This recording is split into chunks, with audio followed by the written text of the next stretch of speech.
ये दिन भर जो बोलते रहते हैं, ये रात को सोता नहीं है, रात को इसको नींद नहीं आती है। इसको बहुत टाइम मिलेगा बोलने के लिए जेल में, बहुत टाइम मिलेगा, 10-15 साल इसको जेल में बोलने का टाइम मिलेगा। सबसे भ्रष्ट चीफ मिनिस्टर, सबसे ज्यादा नफरत फैलाने वाला चीफ मिनिस्टर, सबसे ज्यादा उल्टी सीधी बात करने वाला चीफ मिनिस्टर असम का चीफ मिनिस्टर, क्योंकि ये जानता है कि कांग्रेस पार्टी के बब्बर शेर इसको जेल में डालने जा रहे हैं। ये आज भगले कल भगले कोई फर्क नहीं पड़ता, कभी ना कभी ये कांग्रेस पार्टी के बब्बर शेरों के हाथ में आएगा। कहाँ का कांग्रेस पार्टी है, कहाँ रहता है ये पार्टी, कहाँ है ये कांग्रेस, क्या पार्टी है ये?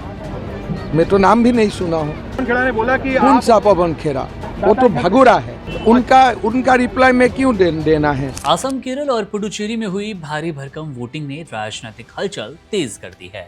बम्पर मतदान को लेकर अक्सर एक धारणा है कि ये सत्ता विरोधी लहर या बदलाव का संकेत माना जाता है, जिसे जानकर बीजेपी और मोदी सरकार के लिए आसाम से आई है बड़ी चुनौती। असम में पवन खेड़ा और हिमंता बिस्वा के बीच चल रहा विवाद, फर्जी पासपोर्ट वाला विवाद अपने चरम पर है और इसी बीच ये विवाद अपना चुनावी मुद्दा बनकर मतदाताओं को प्रभावित कर सकता है। असम में जहां बीजेपी अपनी सत्ता बचाने के लिए संघर्ष कर रही है, तो वहीं केरला और पुडुचेरी में समीकरण काफी पेचीदा है। 4 मई को आने वाले नतीजे तय कर देंगी कि जनता ने विकास को चुना या फिर बदलाव को। फिलहाल मुकाबला बेहद कड़ा है और आखिर किसकी लहर है, किस और बह रही हवा, इस पर हमने बात की अपने कुछ खास मेहमान से, दोनों पक्षों की बात रखने की कोशिश की। चलिए सुनते हैं।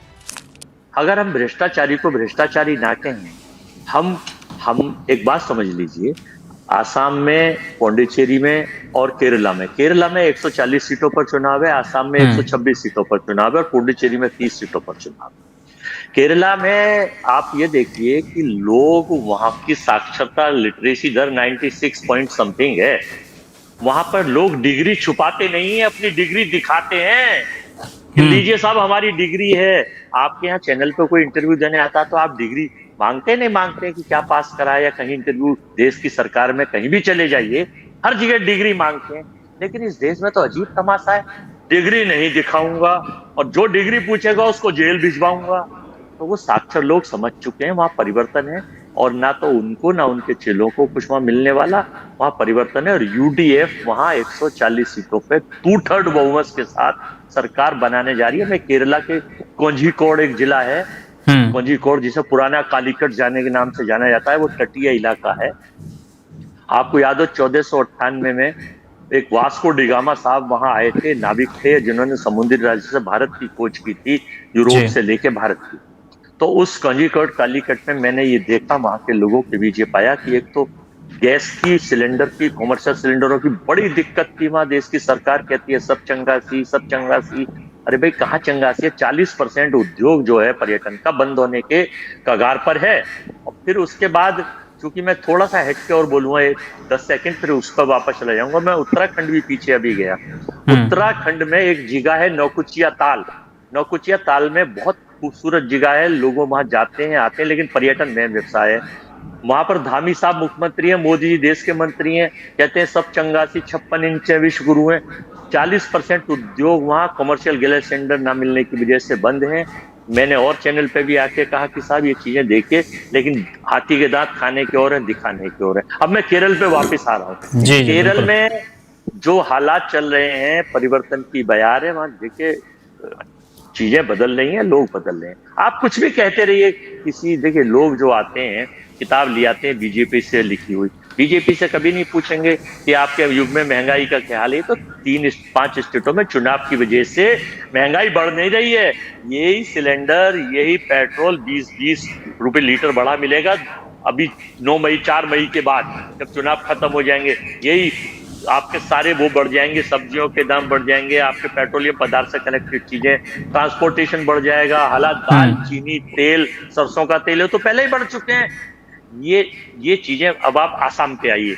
आसाम में माँ जो है कामाख्या देवी का आशीर्वाद वहां के सारे भक्तों के ऊपर है, वहां के बड़ा सच्चा वोटर है आसाम का। अब आपने 100 किलोमीटर जमीन अपने परम मित्रों को उठा के छीन के वहां लोगों को दे दी, बताइए। 3,500 यानी 3.5 किलोमीटर का तो आधा गांव में अडानी की सीमेंट बनाने की फैक्ट्री के नाम दे दिया। सवाल पूछते हैं तो हम देशद्रोही हो जाते हैं। अच्छा, अब हम एक सर बात करें, मैं क्या ये मुद्दे कांग्रेस ने उठाए हैं वहां पर, क्योंकि मुझे तो नहीं दिखाई दिया। मैं बताने जा रहा हूं सर अभी। अब जी। जैसे देखिए, मैं अगर मैं सबसे बड़ा भ्रष्टाचारी हूं, मैं हत्यारा हूं, आप मुझ पे आरोप लगाएं कि साहब आप हत्यारे हैं, आप लुटेरे हैं, आप डकैत हैं। आरोप आप लगाइए, ये आरोप सच और झूठ बात में होंगे, लेकिन मुझे खंडन तो करना चाहिए साहब कि मैं हत्यारा नहीं हूं, मैं डकैत नहीं हूं, मैं लुटेरा नहीं हूं। जब पवन खेड़ार हमारी पार्टी ने और कांग्रेस ने 3 लाइस हमें दिखाए, 3 पासपोर्ट, जब हमने कहा 52,000 करोड़ का यूएस में, इजिप्ट में, दुबई में ये ऑफिस है, ये सारी चीजें हैं, तो सरकार बहस क्यों करती है? सरकार हमारे खिलाफ मुकदमा दर्ज कर दे अगर झूठे, तो अपने उसका सबूत दे। इजिप्ट सरकार इनकी, केंद्र इनकी इजिप्ट एम्बेसी पे जाए, वहां से लिख के कागज दे। कागज की पूर्ति तो कागज ही करते हैं ना, केवल प्रोपोगंडा करने से, झूठ बोलने से काम नहीं चलता। आपको याद होना चाहिए, पानी घोटाले में नाम था ईडी के पोर्टल पर। सर थोड़ा सा यहाँ पर मैं करेक्ट करना चाहूंगा। आपने 3 पासपोर्ट की जो बात कही है वही पवन खेड़ा ने कही थी। इजिप्ट एम्बेसी का बयान आया है, उन्होंने जो पवन खेड़ा ने पासपोर्ट दिखाया है, जो फोटो कॉपी दिखाई है, उसको उन्होंने फोर्जरी बता दिया है। तो कागज दे देना सर, वो बयान क्या होता है? कागज दे के लगा के पवन खेड़ा को उठाए और जेल भेज दें। अरे सर क्या बात कर रहे हैं, एक देश पूरा उसका रिप्रेजेंटेटिव होता है एम्बेसडर, अगर वो कह रहा है तो उसकी बात का कोई तो वजन होगा ना। जी नहीं, वो कागज दे दे, कागज की पूर्ति तो कागज ही करेंगे। अगर भाई वो एक न्यूट्रल पार्टी है, वो क्यों झूठ बोलेंगे? अरे सर मेरी बात ही नहीं समझ में आ रही, क्यों झूठ बोलेगी? ये भी सुन लीजिए, देश में सरकार, केंद्र में बीजेपी की, जयशंकर साहब विदेश मंत्री, आपके संबंध कैसे हैं तो पता है ना। आप कुछ भी, आप सब चंगासी कुछ भी हो सकता है। हम ये नहीं कह रहे, मैं कह रहा हूं कि गलत निकले। हमने कागज दिया है, गलत से, फोर्ज है, ये फ्रॉड है, आप दूसरा कागज दीजिए ना असली। इसका मतलब something is black in the bottom. अच्छा, 52,000 करोड़ के बारे में पवन खेड़ा ने बताया, सबूत दिए, पते दिए।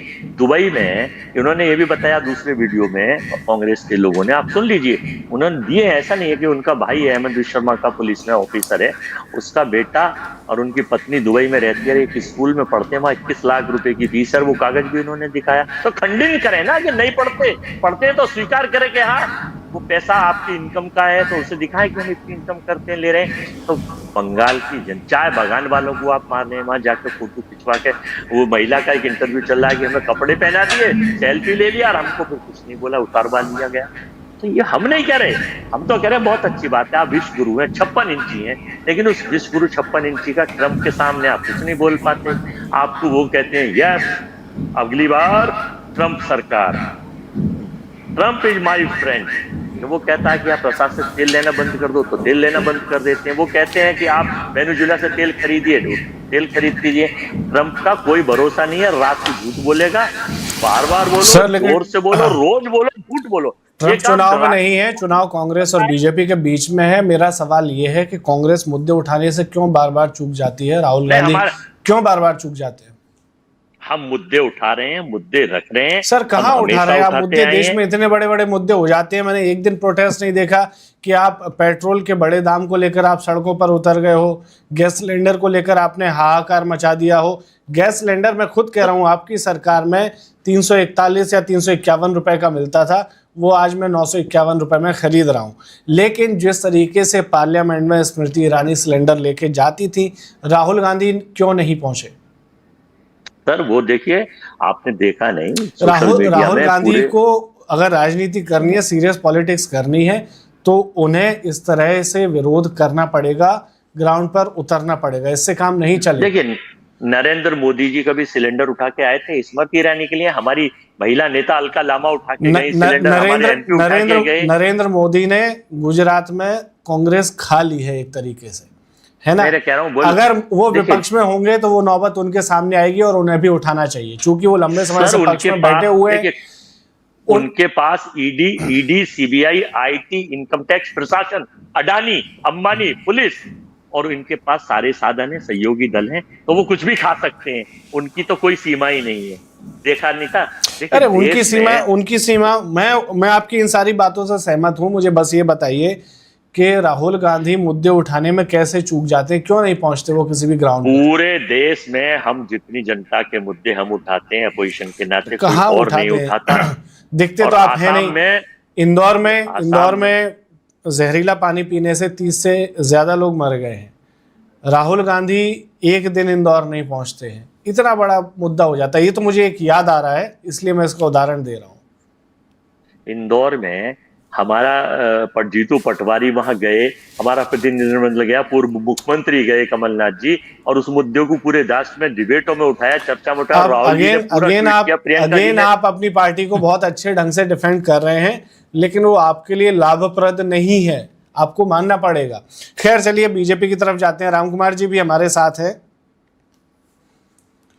राम कुमार जी, केरल में आपका आज तक खाता नहीं खुला है, क्या इस बार खुल पाएगा? केरल में हम से दावे तो कर भी नहीं रहे हैं, लेकिन मैं थोड़ी सी इनके बातों का जवाब दे दूं कि ये कह रहे हैं कि पुरावे दे दो, तो आपने पुरावे कहाँ दिए? आपने प्रेस कॉन्फ्रेंस में दिखाए। आपको क्या हम पुरावे आपके पार्टी कार्यालय में पहुंचाएगी बीजेपी? अरे भाई, जहां जांच होगी, पुलिस होगी, वहां देंगे या कोर्ट में देंगे। आपको पुरावे देने हैं तो आप बड़े बड़े वकील जो कल तमिलनाडु पहुंचे थे, वो आसाम के पुलिस स्टेशन जाए, वहां लिफाफे में बंद वो पुरावे दे। अगर पवन खेड़ा नहीं जा सकते हैं तो कानूनी प्रक्रिया तो सबके लिए, देश के लिए, सबके में के लिए बराबर है, वहां जाकर तो दे। और जो एम्बेसी ने मेल भेजा है वो डिपार्टमेंट को, जो जांच होती है उनको भेजा है, किसी बीजेपी कार्यालय में थोड़ा भेजा है। अब अपेक्षा करते हो कि हमेशा आपके कांग्रेस के कार्यालय में सब कुछ आए, आपके घर में आए, आपके खीसे में? ऐसा संविधान में नहीं लिखा गया है। आपको अगर आप पे आरोप FIR दर्ज हुआ है लीगली तो वहीं जाना है, किसी मोदी सरकार और किसी आपको विदेश मंत्री के पास नहीं जाना है। अब प्रेस कॉन्फ्रेंस से पहले आपने विदेश मंत्री को सारी चीजें दी थी क्या? नहीं दी। तो प्रोपोगंडा आप लोग करते हो, देश को उलझन में आप लोग डालते हो। आप लोग कितनी बातों का जवाब दे, हमें तो खराब लगता है कि आपकी बातों का जवाब देना। दोहरी नागरिकता की बात आप करते हो, वही रायबरेली और लखनऊ में दोहरी नागरिकता केस चलती है, वहां पे मुंह बंद कर लेते हो आप लोग। इस तरह से देश को ना भटकाएं। जो चुनाव लड़ने का तरीका है, चुनाव लड़िए, अच्छे प्रतिनिधि दीजिए और अच्छे से चुनाव लड़िए, जीतिए। विपक्ष बहुत जरूरी है, ये ना मानिए कि पक्ष ही चाहिए, विपक्ष भी बहुत जरूरी है। और आपके अधीर रंजन जी केरल में बोलते हैं कि हमको फॉर्म भरने नहीं देते नगर पालिका के चुनाव में, तो वहां पे आपकी आवाज नहीं खुलती है। पूरे देश में खुलती है लेकिन बंगाल में नहीं खुलती है। सिद्धार्थ जी यही बात मैं बार बार इनसे कह रहा हूँ अजय जी से, कि जिस तरीके से विरोध बीजेपी करती है जब विपक्ष में होती है, कांग्रेस नहीं कर पाती है। और आप जो कर भी रहे हैं वो आपके फेवर में कम और आपके अगेंस्ट ज़्यादा चला जा रहा है, कि आप पर्सनल इतना अटैक शुरू कर देते हैं जिसमें राजनीति की जो गरिमा है वो दोनों तरफ से उसको नुकसान पहुँच रहा है। खैर, असम पर एक बार फिर से लौटते हैं। राम कुमार जी, 60 सीटें थी आपके पास, इस बार क्या लगता है? इस बार 75 सीटें जरूर आएंगी और इनके जो प्रोपोगंडा या झूठ के कारण कुछ सीटें और बढ़ेगी, कम तो बिल्कुल नहीं होगी। जो इन्होंने ये जो अपने पैर पे कुल्हाड़ी मारी है, हमारे सर पे पत्थर मारा, वो पत्थर रिवर्स में इन्हीं को लगा है। अजय जी एक बड़ा सवाल मैं बार बार कांग्रेस के प्रवक्ताओं से पूछता रहता हूं कि इतना सब करने के बाद भी पार्टी टूटती चली जा रही है, क्या कारण है? देखिए साहब, ED, CBI, IT, income tax और पुलिस प्रशासन से सबको डर लगता है। अभी आपका चैनल भी बंद कर देंगे अगर आप सरकार के खिलाफ कुछ बोलने लगेंगे। 10 उदाहरण दे दूं रवीश कुमार का, तो आपको मालूम ही है। भाई हमारे पास 100 उदाहरण सर, फिर तो आप ऑल इंडिया में देखते नहीं है। एक के बदले मैं आपके बीच में नहीं बोला था, आप इनसे कहीं थोड़ा मेरा सुन लें। अजय जी सॉरी, जवाब देना। सर देखिए, हेमंत विश्व शर्मा का एक स्टेटमेंट है कि मैं गोमांस खाने के लिए मना नहीं कर रहा हूं, लेकिन घर के अंदर खाओ। पूरे देश की सरकार गाय को पूजती है, पूरे देश के प्रधानमंत्री योगी जी गाय के चरण धोते हैं, और एक इनका मुख्यमंत्री कैसे संभाल लेते हैं लोग। इनके किरण रिज्जू साहब कहते हैं हम गोमांस खाते हैं, उसकी पार्टी करते हैं। और सारे जो भ्रष्टाचारी हैं ये पता नहीं बीजेपी में ही क्यों पाए जाते हैं। रहा सवाल उसका, देखिए देश का जो मीडिया है वो तो बिकाऊ मीडिया हो चुका है। मैं छोटे चैनल और जो पॉडकास्ट वाले हैं उनकी नहीं कह रहा, वो लोग दिखाते हैं, उसकी चर्चा पूरे देश में चर्चा है कि भ्रष्टाचार की सीमा किस कदर बढ़ चुकी है, लोगों के हालात, गैस और कमर्शियल सिलेंडर्स, और इस पर ये तो इन्होंने 5 चुनाव की वजह से फिर कह रहा हूं रोक रखा है। हालात इस कदर बढ़ जाएंगे ये चुनाव हारने दीजिए इनको। उसके बाद तो 3 गुनी तेजी से ये महंगाई बढ़ाएंगे और इसलिए हार रहे हैं कि केरला में इनका कोई खेल नहीं, क्योंकि वहां डिग्री वाले लोग पसंद है। वो डिग्री जो छुपाते हैं और जो डिग्री पर मुकदमा दर्ज कराते हैं उनको लोग नहीं मानते। वो प्रोपोगंडा कर ले, इवेंट मैनेजमेंट कर ले, बहुत अच्छी बात है, आप करिए, तो सब सरकार आप पे साधन है, संपन्नता है। पौंडीचेरी 30 स्टेटों का है। आपको याद हो कि रंगास्वामी साहब जब थे वो पहले कांग्रेस में ही थे। कांग्रेस के 6 विधायक इन्होंने ऑपरेशन एमेटस यानी एम मीन्स नंबर 1, हम लोटस नहीं बोलता, मैं उसे सुधार कर दिया। एमेटस, एम मीन्स नंबर 1 और ए मीन्स नंबर 2। एमेटस के द्वारा इन्होंने हमारे 6 विधायक छोड़े और अपनी सरकार रंगास्वामी को समर्थन देके बना लिया। उसके बाद आप आ जाइए आसाम में। आसाम में इनके 89 एमएलए लड़ रहे हैं, जिसमें से 29 कांग्रेस से टूटे हुए विधायक हैं और 10 कैसी औरतें हैं, तो 29 10 39। 89 में 39 कन्वेक्शन रेट देगी बीजेपी के पास। इनके पास अपना कुछ ना खेल है। जब ये और जैसे ही लोकसभा में 135 सांसद 240 में से जो कांग्रेस से अन्य दलों से टूट के आए वो इनके पास है। तो इनका तो जो ऑपरेशन एमेटस है, जो सरकार गिरा देंगे। भ्रष्टाचार में कोई सीमा नहीं, ये नहीं देखा जा रहा कि भारत में कर्जा जो है 2,55,000 करोड़ से भी, ये तो 25 तक का आंकड़ा था, 26 में और बढ़ गया है। सबसे आप कर्जदार देश है 196 संख्यों में। और प्रति व्यक्ति जो आपके पास कर्जा है, जो बच्चा पैदा हो रहा है, 4,80,000 रुपए कर्ज लेके पैदा हो रहा है, ये भी नहीं पता इन्हें। हैप्पीनेस इंडेक्स में कहा है, लेकिन सब चंगा सी 56 हम लोग इस देश में मुद्दों से बात नहीं करते। केवल अडानी को बढ़ाने के लिए 100 किलोमीटर जमीन वहां दे दी गई है। मैं नहीं कह रहा देश में चर्चा है, आप उठा के देख लीजिए। और जहां सारे रेलवे स्टेशन, सारे हवाई अड्डे, सारी नवरत्न कंपनियां, बताइए इस देश का क्या होगा। और आप उधर ट्रम्प के आगे सरेंडर कर देते हैं, नरेंद्र इज सरेंडर। ये पूरे देश में चर्चा है। पत्रकारों को जरा सा भी बोलते हैं उनके चैनल बंद कर देते हैं, उन पर रोक लगा देते हैं। एक वो 4 PM वाला था, कौन कौन से चैनल पे। सरकार से सवाल पूछना या गुनाह है तो ये गुनाह अपोजिशन करेगा, जवाब तो सरकार को देना नहीं पड़ेगा, यानी जनता अपने वोट के रूप में दे देगी। हाँ, SIR और ज्ञानेश कुमार का खेल कब तक चलता है ये भी हम देखते हैं। हम भी देखते हैं कि कब तक देखते हैं। अजय जी, बड़ी प्रखरता से आप बात रख रहे हैं, अपनी पार्टी का पक्ष रख रहे हैं। आसाम की आपने बात की, आसाम से ही मैं सवाल पूछना चाहूंगा कि हिमंता अगर सरकार में लौट जाए, जैसा दावा राम कुमार जी भी कर रहे हैं और हमारे कुछ रिपोर्टर्स भी हैं फील्ड पे, हवा बहुत ज्यादा आपके पक्ष में भी नजर नहीं आ रही है, तो हिमंता को जो आपकी पार्टी, आपके लीडर ऑफ ऑपोजिशन हमारे राहुल गांधी कह रहे हैं कि जेल में डालेंगे, 15 साल की जेल कराएंगे, भ्रष्ट हैं, अगर वापस वो सत्ता में आ जाते हैं तब आप क्या करेंगे? चुनाव से जस्ट पहले इस तरह की बयानबाजी पवन खेड़ा की उतना असर डाल पाई जितना आप लोगों ने प्लान किया था? सर, ये तो देखिए, हम तो नरेंद्र मोदी जी को फॉलो करते हैं देश के लोग, क्योंकि वो प्रधानमंत्री हैं, सम्मानीय है, विश्व गुरु हैं, 56 इंची हैं। उनके कहने से टेलीफोन से युद्ध रुक जाता है, वो उनके कहने से ट्रम्प झुक जाता है, तो हम तो उनको फॉलो करते हैं। जब वो सारी चीजें चुनाव से एक दिन पहले क्या क्या करवा देते हैं, देश में हालात करवा देते हैं चुनाव के लिए, तो हम लोग तो फैक्ट्स भी ना दिखाएं, उनके बारे में भी ना बताएं। जनता सब समझदार है। आज मुख्यमंत्री के खिलाफ में कार्यवाही होती क्या?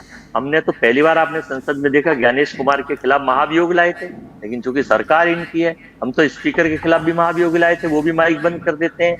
हमारा कहने का मकसद ये है, हम जनता की आवाज है, जनता के साथ है, अपोजिशन है, इसी देश के नागरिक हैं।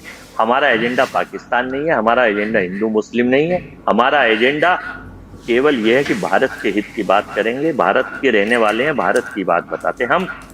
हम शंकराचार्यों को अपमानित नहीं करते, हम बटकों को जूतों से नहीं पिटवाते, हम उनकी चोटी नहीं खिंचवाते, हम उन पर अत्याचार के आरोप नहीं करते, हम देश की महिलाओं के प्रति समर्पण रहते हैं, हम उनका यूज नहीं करते, हम उनका मिसयूज नहीं करते। जिस देश की सरकार में इनके लोग देखते हैं। सर, सवाल मेरा सर ये था कि सरकार अगर आपकी बन जाती है तो क्या हिमंता जी को हम जेल जाता देखेंगे? हाँ, इसमें कोई डाउट नहीं है। इनके जो कर्म और कुकर्म है, भ्रष्टाचार के, इनकी पत्नी के नाम जो आप हैं वो साबित कराएंगे, और उसके खिलाफ कोर्ट और हमें न्यायपालिका पर पूरा भरोसा है, वो उठा के इन्हें जैसे और भ्रष्टाचारियों को जेल भेजती है। मैं तो कह रहा हूँ, हम भ्रष्टाचारी हमें जेल भेजें। तो आज तक क्यों राहुल गांधी जी को और सोनिया जी को 11 साल हो गए, जेल क्यों नहीं भेज रहे आप? अगर आप कहते हैं कि उन पे आरोप है, भ्रष्टाचार है, कोई आरोप नहीं है, सिवा प्रोपोगंडा था चुनाव जीतने के लिए, और कुछ नहीं था। कहाँ है अन्ना हजारे, कहाँ है वो दिल्ली की पुलिस किरण बेदी साहब, कहाँ है केजरीवाल साहब? ये सब आए थे कूद के 2011 में लाल किले पे, बाबा रामदेव कहाँ है? सब 50-50 हजार करोड़ के आदमी बन गए सब लोग, सबने पैसा कमा लिया। अब अडानी साहब कहाँ किस नंबर पे थे, दूसरे नंबर पर आ गए। तो आपको सब सोचना पड़ेगा। जनता बहुत समझदार है। आसाम में परिवर्तन का युग है, लोग चेंज कर रहे हैं। हम 2/3 हम 75 से 90 के सीट के बीच में हम जीत रहे हैं, हम और हमारा गठबंधन। और देखिए बदरुद्दीन अजमल साहब को भी बीजेपी का बी पार्ट है, वो उन्होंने उसको मिला लिया है, क्योंकि हेमंत शर्मा ने देखा नहीं था किस तरह से गोली चलाते हुए टारगेट करा था एक कम्युनिटी विशेष को। वो वीडियो भी कह दीजिए पायरेटेड है, नहीं वो भी पायरेटेड बता देंगे बीजेपी के लोग कि नहीं साहब इनका है। तो इन पे कोई वो नहीं है। अरे जब आप डिग्री दिखाने अमित शाह आए थे, अभी ये कह रहे थे कि हम तुमको क्यों भेजे, जब मोदी जी की डिग्री पे पूछा गया तो अमित शाह जी ने प्रेस कॉन्फ्रेंस करके वो वीडियो भेजू आपको, अभी डिग्री दिखाई थी कि ये देखिए मोदी जी ने यहाँ से बीए करा, यहाँ से इंटर करा। तो दिखाइए ना कि हमारे खिलाफ हमारे पासपोर्ट नकली है, जेल भेजी पवन खेड़ा को, जेल भेजिए राहुल गांधी, क्योंकि दाल में काला है, बल्कि सारी दाल काली है। वो 52,000 करोड़ के जो लंदन के पत्ते हैं, जो 52,000 इसकी जांच जो है विदेश मंत्रालय करेगा कि पासपोर्ट किसके नकली हैं। जो जिस देश के पासपोर्ट हैं वो देश क्लियर करेगा, और उन देशों ने क्लियर भी करना शुरू कर दिया है। अब आप उसको मान नहीं रहे हैं, ये भी एक बड़ी समस्या है। अरे भाई क्लियर करके वो कागज बीजेपी के प्रवक्ता जो बन जाते हैं बहुत सारे बड़े चैनलों के, पापा के परी और पापा के परे और इनके नेता, उसे दिखा दे कि ये देखिए साहब ना कर ना डर, जैसे हमने दिखाया ऐसे ही कागज दिखा दे तो माना जाएगा, वरना ये इनका प्रोपेगेंडा है। क्या कागज देखने हैं सर, क्या कागज देखने हैं? दिखाया एम्बेसी का लिखा हुआ कि एम्बेसी ने कहा है कि नहीं ये नकली सर है। एम्बेसी खुद कह रही है, एम्बेसी खुद कह रही है। एम्बेसी का मेल पेपर करके नहीं दिखाते हैं अगर डरे। अच्छा प्रिंट करके दे दे सर। एम्बेसी ने सोशल देश पर दिखाया बीजेपी के नेता, हमें सोशल मीडिया पर डाल दिया एम्बेसी ने अपनी तरफ से। वो भारत सरकार नहीं चलाती हैंडल। नहीं ये इन्होंने खंडन किसने करा ना, नरेंद्र मोदी जी ने खंडन करा, खंडन तो करे ना, अमित शाह जी ने खंडन करा। अरे छोटे से छोटे मामले हिमंता ने खुद खंडन किया है, हिमंता ने खुद खंडन। वो तो विक्टिम है, वो तो विक्टिम है, उनके ऊपर तो आरोप है, उनके खंडन से कोई फर्क नहीं पड़ता। अच्छा। आशाराम बापू पे बलात्कार के आरोप लगे तो आशाराम बापू के खंडन करने से क्या होता है? सोचो सर, आप दो अलग अलग चीजों को उलझा रहे हैं। खैर सर, प्रज्वल रेवन्ना पर बलात्कार के आरोप लगे तो उसके खंडन करने से क्या होता है, उसके भागने से क्या होता है? मोदी जी ने कहा था मित्रों प्रज्वल रेवन्ना के हाथ मजबूत कीजिए, बीजेपी के और मोदी के हाथ मजबूत होंगे। तो मोदी जी कहें कि हाँ प्रज्वल रेवन्ना बलात्कारी नहीं है, क्यों नहीं बोलते? हाथ मजबूत करने के लिए तो बोल देंगे। अच्छा, उस पर अशोक खरात पे बोले जिसकी 80-90 वीडियो देश में शर्मसार कर रही है, नंगा कर रही है बार। मैं हालांकि ये मुद्दा नहीं है, इसमें नहीं करना चाहिए, लेकिन मैं आईना हूं, दिखाऊंगा दाग चेहरों के, जिसे बुरा लगे वो सामने से हट जाए, जिसे बुरा लगे वो सामने से हट जाए। Subscribe to One India and never miss an update. Download the One India app now.